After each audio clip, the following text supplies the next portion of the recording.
first conversation I had about starting SSG was a long time ago, so details might be a little bit fuzzy, but Sean and I, we had been playing Smite. Pookie brought this idea of this Smite team and, helping them get to Worlds. Let's do it, let's get them there, and that was our first team sponsor.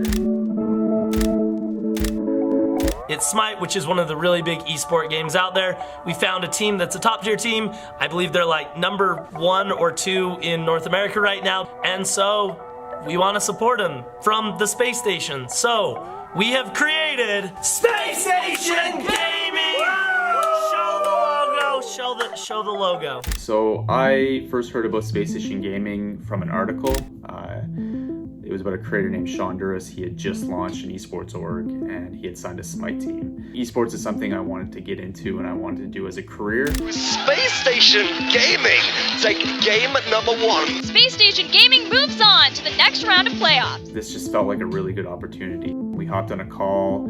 He kind of went in the direction that he wanted to do with his esports org, and it really aligned with kind of what I wanted to do. And Sean and I's true focus was like, what if we just replicate what we're doing on, space station integration side in gaming? So help streamers, help players, build their brand, have opportunities with brands, and just make it sustainable that way. And then from there, we're like, this is fun. Let's keep helping people grow in the gaming space.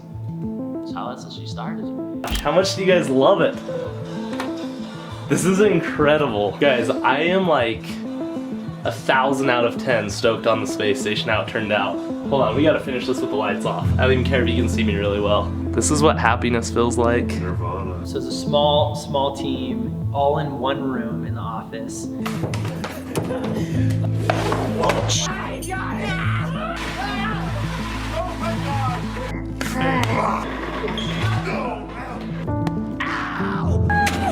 This is pre-Fortnite. This is, earlier when gaming, before, Drake and Ninja and all that stuff started happening. Got it, baby. Yeah, there we go. Let's get it, man. Let's go, baby. Let's now talk Fortnite, shall we? It's the newest video game craze spreading. The world knew, mainstream culture knew that gaming was here to stay and gaming could shift and create trends and push forward mainstream culture. HOTS, Heroes of the Storm, Brawlhalla, PUBG, and then things evolved, and my number 1 game was Rocket League. And so once we finally landed Rocket League, I knew we made it. These guys. Our first RLCS Rocket League team for Space Station Gaming, they were good.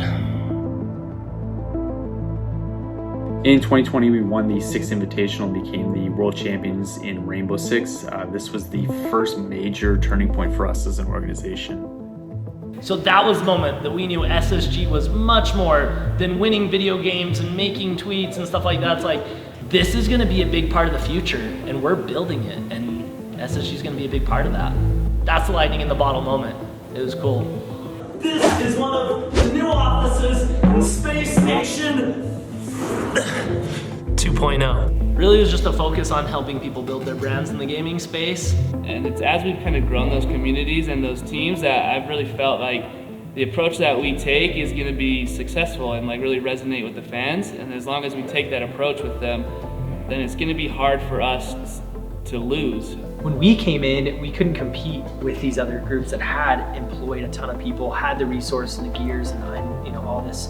So we had to look at it from like making Space Station Gaming an influencer, because that's what we did know, and that's what Sean had been and grown and scaled his community, an audience on. And so the style of content that we put out and the way that we would do our memes or would do our player updates or game recaps genuinely like changed how other orgs started to do it. Because we're so deep within the communities and we're a lot more than just sponsoring a pro team in those scenes.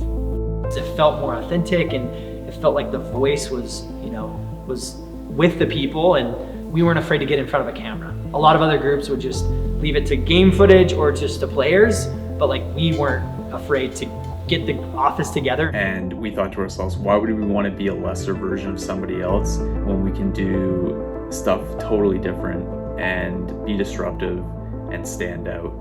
And that's what we did.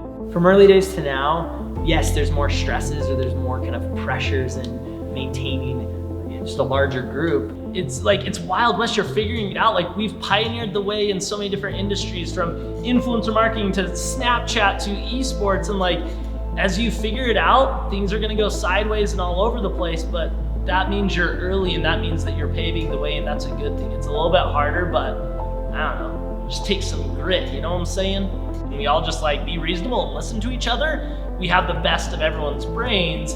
And so really, like, Unit knows esports. We couldn't have done this without Unit, right? I know brand building and community building, and like, we couldn't have done this without that. Holladay knows the business side, and Pookie knows content, and like, I don't know, it's teamwork. That's my answer, it's teamwork. I really do take a lot of pride in knowing that like I've helped build a company that not only brings me happiness, but now we employ like 30 other people just within like the operations side of SSG, and 50, 60 gamers at times as throughout our rosters. Like, it's been cool to see it grow and build, and it is something that I definitely take a lot of pride in. It's been crazy to see the growth and what Spacestation Gaming's become. It takes the team, takes the players, takes the community. I think we're just barely getting started. We're in the early innings of what this thing's gonna be.